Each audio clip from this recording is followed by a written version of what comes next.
When you are trying to create change, a new habit, or reach a goal which is not based on your inner values, your vision, it's not going to last. The motivation is not going to last, and it is going to create inner stress. And inner stress, again, creates all the negative emotions. And what does your brain do? It moves you away from it, right?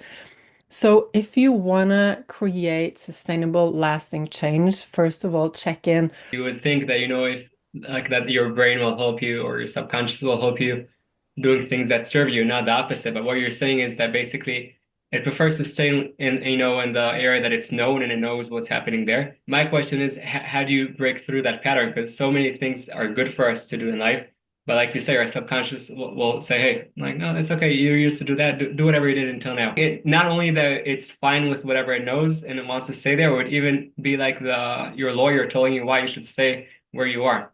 So I'm wondering at first, does willpower help break that pattern, number one? And number two, which is together with number one, if it's not willpower, what is it we could do to break that pattern? Because at the end of the day, we do want to get into certain habits that would make our life better. Like you said, we need to put work into it. Like you said at the beginning, a lot of work, but it's worth it. Good question. So yes, using willpower can get you to a place, because one of the ways that we change the patterns is by repetition over time. So if you use all your willpower every day to force yourself to go to the gym, eventually that you will create a new pattern.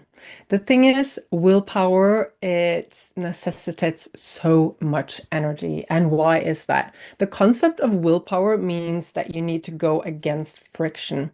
You need to go against the emotions that your brain, actually the unconscious part of your brain, is creating. And we know that emotions are the strongest driving forces ever. And I think everyone listening can resonate with that. Like they've said, okay, I'm going to do this, I'm going to eat healthy. And before they know it, there's this force coming over them and just like they ate the whole pizza or whatever, right? And I have no idea what happened. It was just like this force, and I felt helpless. So, our unconscious mind is creating these emotions to drive us towards repeating the old habits, and away from the new habits. So using willpower means that we need to go against that. And it is such hard work. It requires so much energy and it creates so much internal stressful feelings. And I used to do that. In my early life, whenever I wanted a change, I was like, okay, I'll just set my mind to it and I have to be strong and just push through. And I think people can resonate with this because what happens when you go against, you need to remember that your brain thinks you're going to die.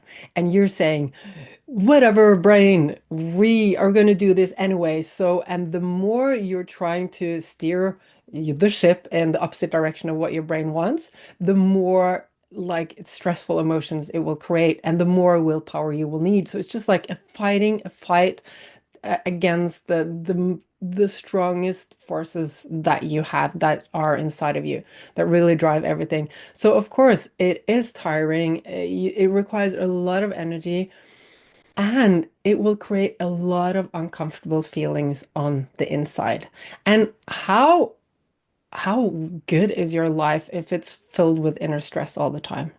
How good is it? I was there before and I had so much inner stress because I was forcing myself using willpower, and I ended up just distancing myself from all those emotions because it was overwhelming. It was so like I became really hard on the inside and on the outside in order to deal with it. And I was like forcing down all the emotions. And you can't force down or push down the negative emotions and let the positive ones up. Like it's either you force down all the emotions or they all come up. So you can't separate them. So like relying on willpower, it means that you go into life where your inner emotional world is really stressful, really uncomfortable. And you're really unfree because you need to make all these rules and is so and as you said, like if you didn't manage to do what you had planned, then you'll end up criticizing yourself and you think you failed and you weren't strong enough and you all that stuff that people go through that I went through as well before I knew how we actually function, knew how the brain works. So yeah, to answer your question, you can use willpower. I don't recommend it. And it will take you it will take you to maybe a goal and still like if you really want to rewire those unconscious habits. Imagine that if you use smarter techniques, you can change it like this within a few weeks. If you use willpower, maybe you need to like go on for years before you actually change that habit and you have all those negative emotions and it's not really comfortable. Okay, enough talk. How do you do it then? Well, no, I think we'll talk now in a second how do you do it, but that's really important to understand because many people these days talk about willpower, and I'm also similar to you. You know, nowadays I be strong, get up, go, but eventually, first willpower is I'm not saying it's bad, but I'm saying that alone I don't think it could take you. And more than that, if you don't work and change patterns, which you're going to talk about in a second, sometimes also you could work too hard. You know, I was actually studying pretty hard, I'll say.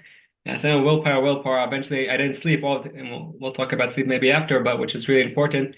And then, I was doing pull-ups, and then like I got a stab, and I fell, and I was like, willpower, get up.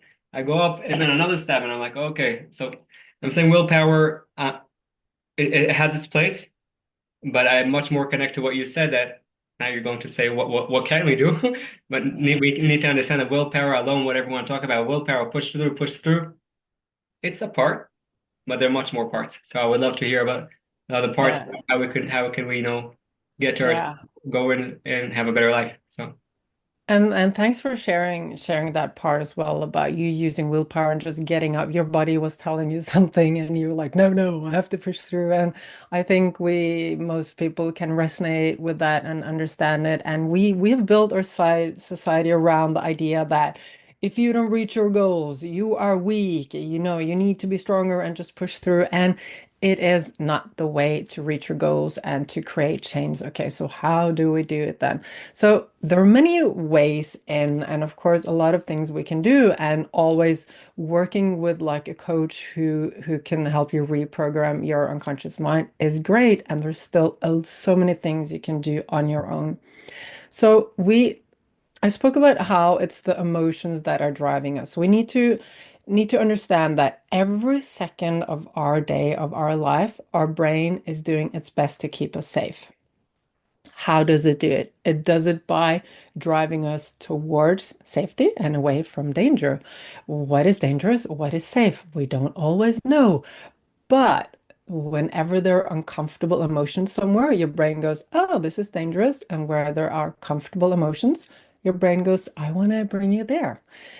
So we can be really smart about it and we can reprogram what we feel about things you know, going to the gym. Naturally, some stress will occur. Naturally, because it's a new habit, the brain wants to protect us, and we can use certain techniques to create positive emotions around going to the gym. And if we practice these techniques for a while, your brain will naturally go, "Oh, going to the gym. That's safe. I have a lot of positive emotions connected to it. Let's go to the gym." And then it will happen without you having to force you. It will naturally be a thing that you're driving towards. So I think like before you start that path and start practicing, we have a lot of mental techniques that we can use to achieve that. And I think it's smart to like take one step back before we do that and ask ourselves, okay, so what is my vision for my life? Like, what is the life I want to live? Like, how does it look like? Who do I want to be? How do I want to feel like? Because very often society just pushes stuff on us. Like, there's so many goals in society. You need to look away or do like the definition of success that society has doesn't necessarily match your success, your definition of success. So what is that? What is really, if you go deep inside of you, what is the life that you want to live? What is important to you? Like, what are your values? And it will be different from every person. And when you are trying to create change, a new habit, or reach a goal which is not based on your inner values, your vision, it's not going to last. The motivation is not going to last, and it is going to create inner stress. And inner stress, again, creates all the negative emotions. And what does your brain do? It moves you away from it, right? So if you want to create sustainable, lasting change, first of all, check in my vision. How do I want my life to be? And then when you start planning your goals and the new habits you want, if they are aligned with the life you want to live, which is based on what is important to you, you will naturally be creating all those good emotions around it. So already you're starting with a driving force towards doing that before you even start doing any of the mental techniques, because that is how you create more motivation and drive and focus and everything. So really just tapping into what is inside of you. That's beautiful. So you're saying that if I connect now to what's inside of me, so I connect to emotions, and when I connect to emotions, so then I could do some changes. Because when I have some positive emotions around the gym, so then I'll do that. So my question is, I like the part about emotions, and I think it's really important. Someone that doesn't really, like you're talking about a vision in life and all that, someone that has no clue where to start with a vision, where does he start? And I'll add to that, I think emotions are important, and all of them are there. And with that said, I think we also need to always remember each emotion, it might be a part of us, and none of the emotions are all of us. It could be one part. So whatever emotion is, always important to remember that, because some emotions will be more pleasant, some less, but that's just in Mm. terms of that. But I would love to hear your take on what does someone like, if someone has, again, if someone has some type of a vision, whatever, beautiful. So he'll build like positive emotions around those things that help him. And by the way, I think he will need some will, or he will need some willpower and need to push through for sure. But that would be in addition to those positive emotions. But Mm. that's if you have some type of vision. If you don't, where do you start? Yeah, so very, very good question. And I love that you bring up the fact about our emotions. They are there and they are valid and they're there for a reason. So accepting all of our emotions is so, so important in order to have positive and sustainable change. So I love that you brought that up. And so the driving forces we have are the the what we call positive emotions. I don't really like that explanation, but let's just play with it. The positive emotions, those are the comfortable ones. Our brain likes them, so it will drive you towards them. Um, and yeah, I know a lot of people have lived their whole life based on what society expects of them. And they have, because a lot of people have uncomfortable emotions and our brain thinks it's scary, and we end up like putting a lid on all of it. As I said earlier, if we put a lid on some emotions, we put a lid on all emotions. And because of that, a lot of people are like, my vision, my values, is there something that is important for me? Is something more meaningful? Does something give me energy and make me happy? And a lot of people are not in touch with that yet. And back to what we said in the beginning, this is not a quick fix.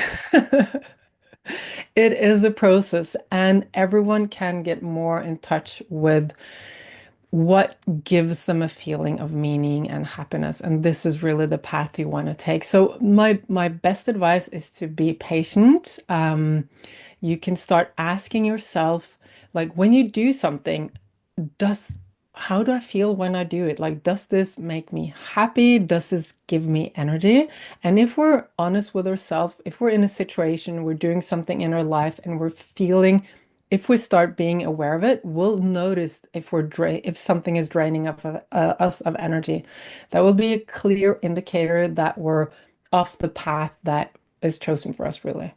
So the more we just listen to check in with ourselves, what's on the inside, what makes me happy and what drains me of energy, what gives me energy, what drains me of energy, that will start giving us a clear idea of our values and what we want our life to be like. So just be patient, keep asking yourself these questions, be curious. What gives me energy? What drains me of energy? And then also you can start thinking, okay, maybe I want to get in better shape, and then check in. Okay, so what feeling am I after? When I get in better shape, what feeling do I think that will give me? And that is a really good place to start because our life is about like the quality of our life is really what is going on the inside. We think it's the beautiful house or the beautiful body or whatever. Our life is defined by how we feel on the inside. So when we set a goal that we want to reach, it's not the goal, it's what we think it will make us feel like on the inside. So if we start asking ourselves, okay, I want to point out a direction in life. I'm not really sure. That's fine. It will come when we start going into this lifestyle. Just ask yourself, how do I want to feel? How do I want to feel? Most people will say, I want to feel happy, fulfilled, all that stuff. And then, okay, so what do I think will bring me to that place where I feel happy and fulfilled? And there's no right or wrong. And what you say today might be something different the next year or the year after that because we're constantly in development. And that's okay. It doesn't have to be, you don't have to know everything now. And life is still long. It's a process and you'll be learning every day.